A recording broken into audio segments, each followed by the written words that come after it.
大家好，我是中医全科主任医师曹桂琴。大家平时总会出现这样的情况，总是不明原因的咳嗽，可能有痰，也可能只是干咳。其实很多的人都不把咳嗽这个症状放在心上，不当回事，都觉得它是一个小问题。但事情真的是如此吗？其实类似于咳嗽这样的小症状，很多的时候它恰恰反映了身体内部大的问题。如果你能够及时的发现，并且使用相应的方法去解决它，那么这个身体内部的疾病就有可能被遏制在萌芽状态。但是一旦你没有重视它，放任它不断的被恶化，就有可能造成无法挽回的后果。今天呢，我们就来和大家说一说，咳嗽总是不好是什么原因。如果视频前的你也觉得有类似咳嗽总是不好的症状，那我建议你仔细的听一听，根据你自身的情况，看看你自己比较符合哪一点原因，找到病因了，咱们才好对症治疗。也希望大家在看过视频以后，你觉得你有收获，你也听得明白，就把这期视频收藏起来，分享给身边有需要的朋友，希望能够帮助到更多的人了解到这方面的医学知识。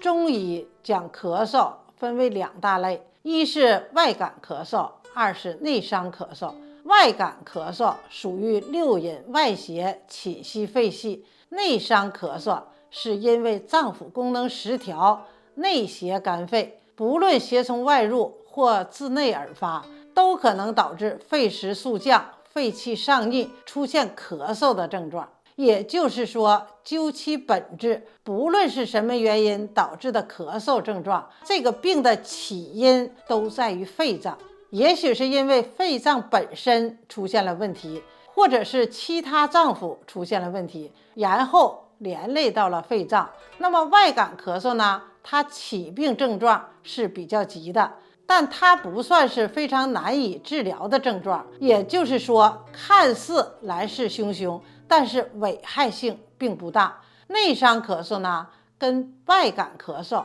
恰恰相反，内伤咳嗽属于慢性反复发作的，而且它的病位比较深，所以呢，它治疗起来相较于外感咳嗽来说，其实是比较麻烦的，而且你在短期之内，你有可能看不到明显的效果。那么能够导致咳嗽问题出现的原因有哪些呢？第一点是天气的变化，比方说现在已经是入秋了，部分地区风大，空气也干燥，灰尘也大，这样的外部环境是非常容易引起咳嗽症状的。第二点是自身的饮食习惯，比如说爱吃辣的，平时有吸烟喝酒习惯的，这些都容易造成咳嗽的症状。第三点呢，就是疾病因素，很多的脏腑器官的病变，它们的表现症状之一就是咳嗽的症状。中医认为呢，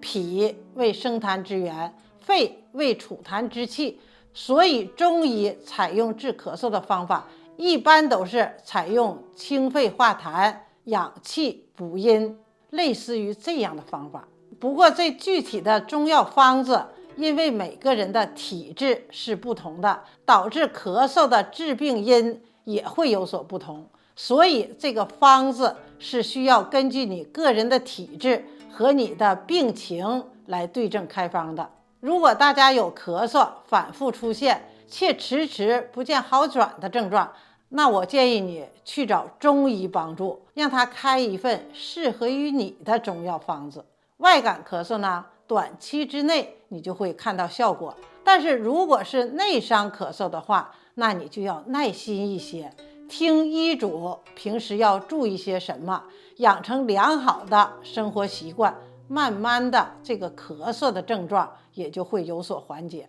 今天呢，给大家讲了咳嗽一直不好是什么原因的相关话题，希望大家能够从这个视频中有所收获，也希望大家平时多多的关注我的视频，听一下我讲的医学知识，增加了自己的见闻，了解了疾病，你才有战胜疾病的可能。本期的内容我就和大家分享到这儿。如果大家还有什么不明白的问题，可以在下方的评论区留言。我们下期再见。